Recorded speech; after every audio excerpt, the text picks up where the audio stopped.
Olá pessoal, aqui é a professora Sônia França. Essa é a videoaula 10 da disciplina de Introdução à Programação, na qual irei falar sobre estrutura de dados homogêneas. Nesse caso, vou falar especificamente dos vetores. Então, primeiramente, vamos entender o que são as estruturas de dados homogêneas. Elas vão permitir a manipulação de um conjunto de informações de um mesmo tipo. Então, o homogêneo vem o fato de a gente estar trabalhando com dados do mesmo tipo. Elas podem ser do tipo unidimensionais, que são os vetores que eu vou falar nessa aula, ou podem ser bidimensionais, que são as matrizes, que eu vou falar na aula 11, certo? Então, vamos entender aqui sobre os vetores. Vamos entender por que a gente precisa dos vetores. Tem aqui um exemplo desse algoritmo que está sendo chamado aqui de algoritmo inviável. Então, vamos pensar que tenha um algoritmo, um problema que a gente tem que resolver, que diz o seguinte: faça a leitura do nome de 500 alunos ou de 500 pessoas.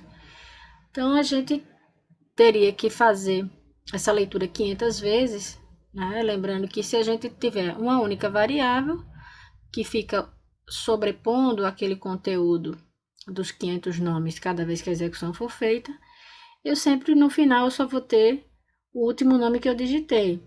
Mas a gente vai ver que na grande parte das situações a gente vai querer, tudo que a gente vai fornecendo, vai fazendo cadastros, a gente quer que as informações fiquem armazenadas, né? Então, se a gente precisa que fique armazenado, eu teria que ter aí 500 variáveis para armazenar esses 500 nomes que eu tenho. Imagina a gente ter que declarar uma a uma as 500 variáveis.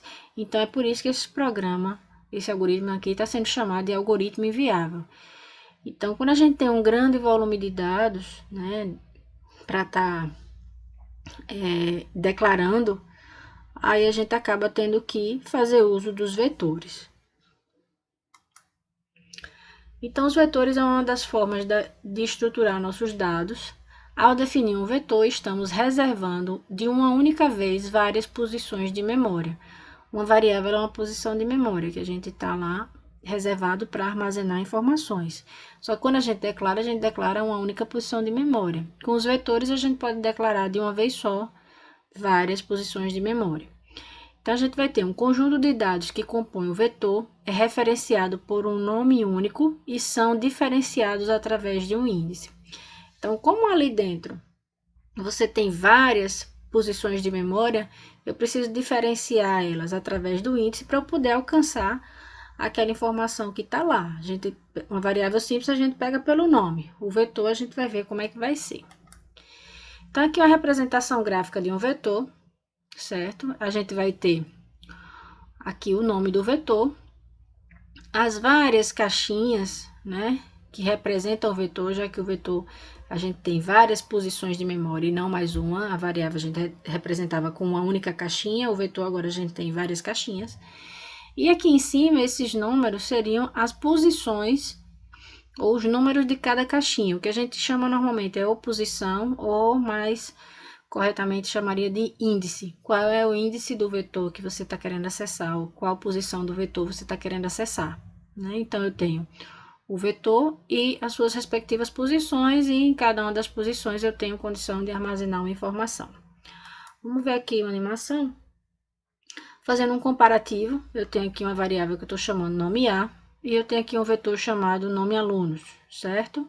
Eu tenho aqui 5 posições nesse meu vetor, eu consigo armazenar até 5 nomes, e eu tenho aqui a variável simples nome A. Então, vamos supor que eu tenha que armazenar o nome Lucas. Se eu tivesse que armazenar, tivesse num algoritmo que eu fosse dar entrada a vários nomes, certo? Se eu fosse armazenar na variável simples, eu vinha e dizia que a variável vai receber o valor que eu quero.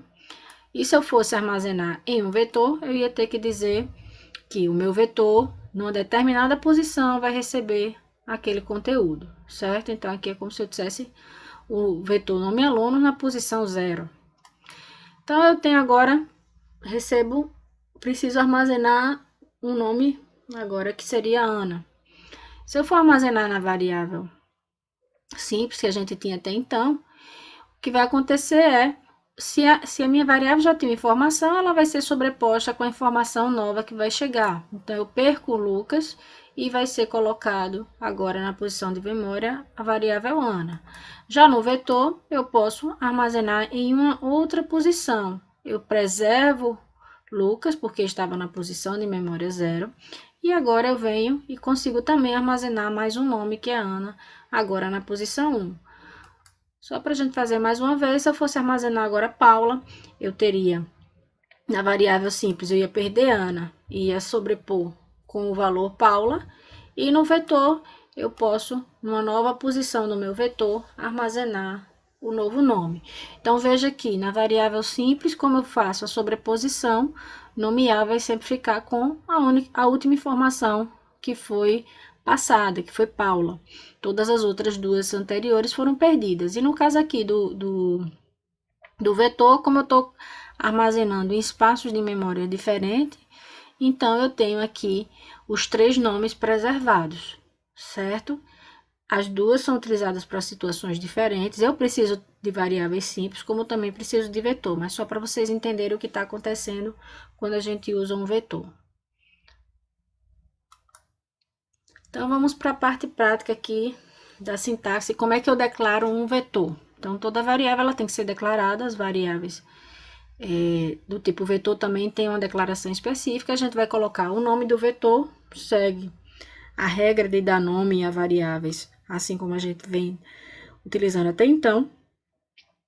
Coloco 2 pontos, coloco a palavra vetor, informando que ali é um vetor. Entre colchetes, a gente vai colocar o índice inicial, ponto, ponto, o valor do índice final.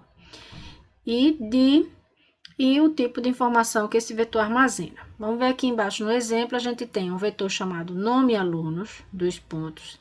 Ele é um vetor que começa da posição 0 e vai até a posição 9. Então, é um vetor que eu estou reservando aí 10 espaços de memória. Em cada espaço de memória, eu estou armazenando a variável do tipo caractere. Eu tenho o vetor notas. Então, 2 pontos vetor. Ele varia da posição 0 a 4, então são 5 elementos de real. Por fim, aqui eu tenho o vetor idade. 2 pontos, eu tenho o vetor 0.19, então é um vetor de 20 posições de números inteiros. Tem linguagens que o padrão é começar a posição do vetor de 0. Outras linguagens você tem como padrão começar do índice 1, certo? O 1 ou 0. Como a gente está trabalhando, como no livro está usando o 0, né? Eu vou também padronizar aqui para vocês não se atrapalharem com minha aula de um jeito e o material de outro, certo? Então, sempre lembrando, se você tem 50 posições, vai ser de 0 a 49. Sempre de 0 a quantidade de elementos que você precisa, menos 1. Ok? Aí, o que a gente precisa saber é como é que manipula essa variável. Como é que a gente acessa? Então, para atribuição, a gente tem o nome do vetor, a posição do vetor que a gente quer fazer a atribuição, recebendo um determinado valor. O resto é como uma variável qualquer. A única coisa que a gente vai ter é que na hora que eu acesso aquela caixa do vetor, ela tem várias subdivisões, né? Então, eu tenho que saber quais delas, qual posição é que eu vou estar acessando. É como se eu tivesse um guarda-roupa, que eu chego, tem várias gavetas, eu preciso saber ali do meu guarda-roupa qual gaveta eu vou acessar, certo? Então, eu tenho aqui como exemplo, aqui de uma atribuição, o vetor nome aluno na posição 0 vai receber Tiago. O vetor notas na posição 2 vai receber 8.8. E o vetor idade na posição 12 recebe 15, certo? Então, a gente sempre coloca entre os colchetes a posição. Outra coisa interessante é que aqui nos colchetes, certo? Ele aceita receber uma variável ou uma expressão. Então, aqui eu também poderia dizer aqui que idade na posição x mais y, fecha colchete, recebe 25. Então, a expressão é executada e a atribuição é feita, certo? Então, vamos ver como é que a gente faz a leitura de informações que eu vou jogar povoando, vou chamar assim, povoando o meu vetor, certo? Colocando lá os elementos no vetor. Então, eu tenho aqui um exemplo, eu tenho um vetor chamado nome alunos, é um vetor de 5 posições de caractere, então varia da posição 0 a 4 de caractere, e eu tenho aqui uma variável i do tipo inteiro. Quando a gente tem os vetores, a gente sempre faz, como são vários elementos, a gente acaba fazendo a leitura de cada elemento, a leitura dos elementos dentro de uma repetição. Então, vamos começar aqui. Na linha 9, eu tenho só leitura dos nomes dos alunos, pulo a linha, com escreva L, e venho aqui para o meu para, que faz a leitura dos elementos do vetor, faz a leitura colocando no vetor. Então, eu tenho para i, variando de 0 até 4, faça. De 0 até 4 são exatamente as posições que eu tenho no meu vetor. Então, eu vou montar a mensagenzinha aqui, escreva, nome do aluno, e aqui eu estou colocando o i, que é exatamente a variável que está controlando o para, porque ele vai estar me dizendo qual é a posição do vetor que eu estou lendo naquele momento. Aí, como eu estou digitando os vários nomes dos alunos, eu vou saber que aluno é que eu estou digitando naquela hora, certo? Tipo, que aluno seria o seguinte, eu vou dizer, digito o aluno, informa os dados do aluno 1, do aluno 2, do aluno 3, e aí vai estar me informando, eu vou estar controlando quantos eu já cadastrei, certo? Principalmente quando a gente tiver muitos dados para cadastrar.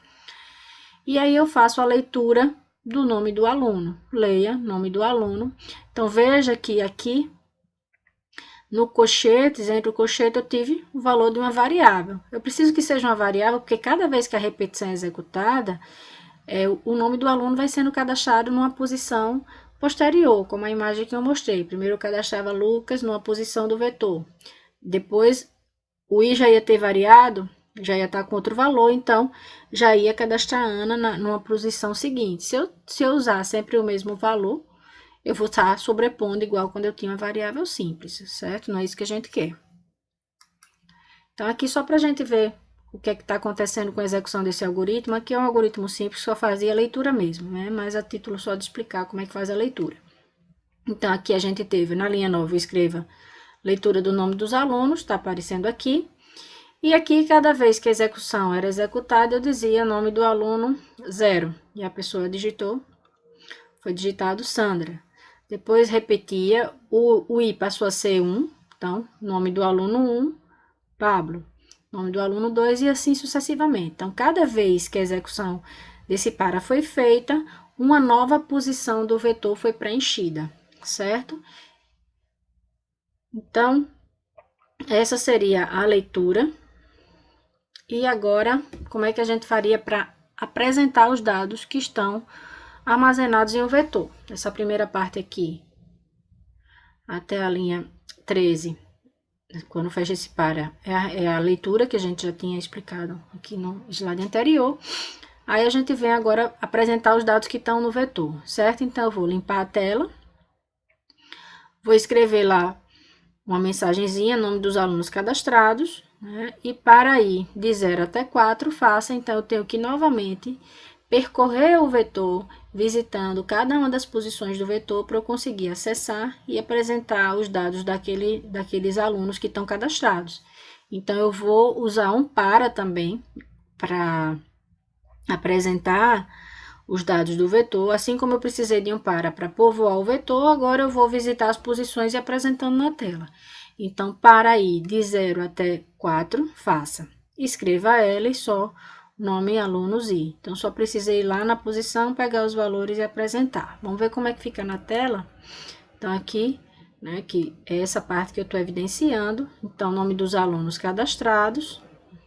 E aí veio e apresentou só os alunos que foram cadastrados no vetor. Então, eu cadastrei e depois eu tive condição de apresentar o nome de todo mundo, porque eu não perdi o nome de ninguém, já que eu tinha posições de memórias específicas para apresentar cada um dos meus alunos, certo? Então, veja, os vetores, quando fala assim, no assunto novo com relação a vetores, ele é apenas uma nova forma de variáveis. Então, todo o resto de seleção, de repetição, tudo a gente usa normal, a única coisa agora é que a gente vai ter um jeito novo de armazenar nossos dados e, consequentemente, de acessá-los, certo? Então aqui a gente termina essa videoaula sobre os vetores. Eu vou fazer exercícios para a gente entender mais o conteúdo. Eu fico à disposição para o que for necessário de tirar dúvida de vocês e até a próxima aula. Um grande abraço.